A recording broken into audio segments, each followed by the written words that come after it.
በስመ አብ ወወልድ ወመንፈስ ቅዱስ አሐዱ አምላክ አሜን። ሰላም አምላክ ይብዛልኩም ናይ ዘደድህር መንተካታተል ሰካሚ ሓደርኩም ቋዕተኩም ቀዳመይቲ ሰንበት ተባረክ ተቀደሰ ቀዳሚ ግበረልና ክቡራተይ ሼር ሰብስክራይብ ላይክ እናገበርኩም አታውዕኑ ምትባዕኩም አይፈለን ኩሉ ግዜ ተገዲስኩም ቪድዮ ትርእዩለይ ከዓ እግዚአብሔር ያክብረለይ ክብረት ያበለይ ክብራት ኣሕዋተይ ድካመይ ከይረኣኩም ስለትሰምዑለይ ትርእዩለይ ብጣዕሚ እየ ዘመስግን። ሎምን ከምቲ ኩሉ ግዜ መንፈሳዊ ሒዘን ዝመፅእ ሎምን መንፈሳውን ንስቃናን ዝጠቅም ጥቅሲ ፅሑፍ ሒዘ ይመፅእ ኣለኹ። ሰናይ ምክትታልኩም ኣይፈለኒ። ከምቲ ኩሉ ግዜ ላይክ ሼር ሰብስክራይብ ትገብሩለይ ሎምን ከምቲ ኩሉ ግዜ ትገብሩለይ ኣተባብዕኒ ክቡራተይ ናብ ፅሑፈይ ከብል ንመነካ ክትወቅስ ድካማትካን ሕማቅካን ክትሽፍን ኣብ ክዳን ምክዳናት ምጥቅላል እቲ ዝቀለለ ምርጫ ክኸውን ይኽእል እዩ። ግን ክንዲ ዝረሓቐ ጉዕዞ ተጓዓዝ ኣንጻር ሓቂ ተበጊስካ እንተኮይንካ እቲ ትከዶ መንገዲ እውን ኣንጻር ሓቂ ስለዝኾነ ንድሕሪት ክትምለስ ትኽእል ኢኻ። ዋላ እኳ ከምኡ ንክትኸውን መበገሲ ናይ ሓደ ፍጹም እንተሃለወ እቲ ክፍሊ ዝግብኦ ዝሃብካዮ ግብሪ መልሲ እዩ ዝመጽእ። ውሕጅ ዝጓ ብምኻዱ እቲ ውሕጅ ማይ ተሓትት ክኸውን ኣይክእልን እዩ።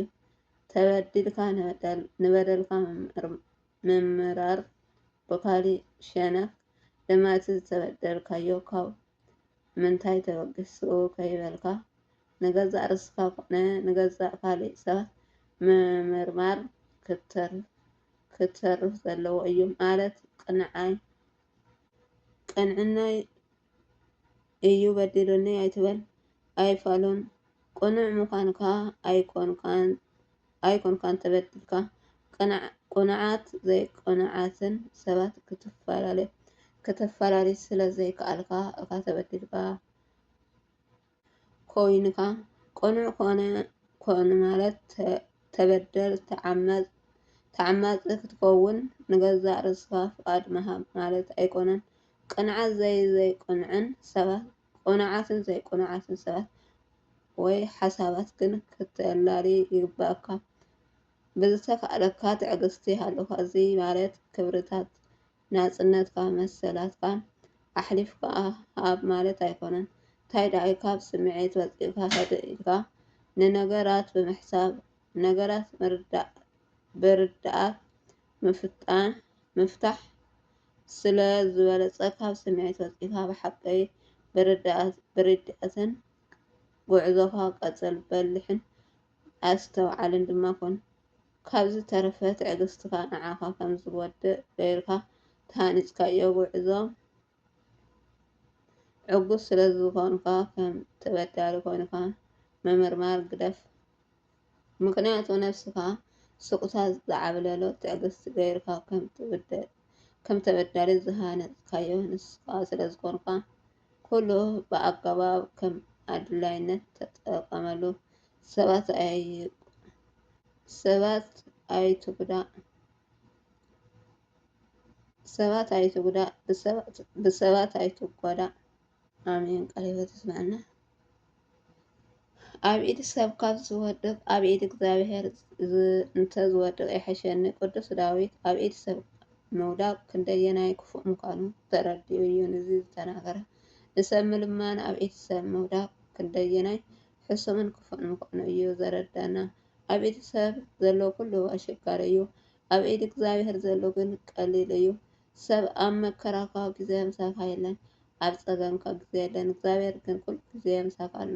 ስለዚ ኣጀኹም ዝብለና ሰብ ኣይሃሉ ደኣ ኣጀኹም ዝብለና እግዚኣብሔር ግን ኣሎ። ዘጽናዕነና ሰብ ኣይሃሉ ደኣ ዘጽናዕነና እግዚኣብሔር ኣሎ። ተስፋ ዝህበና ሰብ ኣይሃሉ እምበር ተስፋ ዝህበና እግዚኣብሔር ኣሎ። ስለዚ ብኩሉ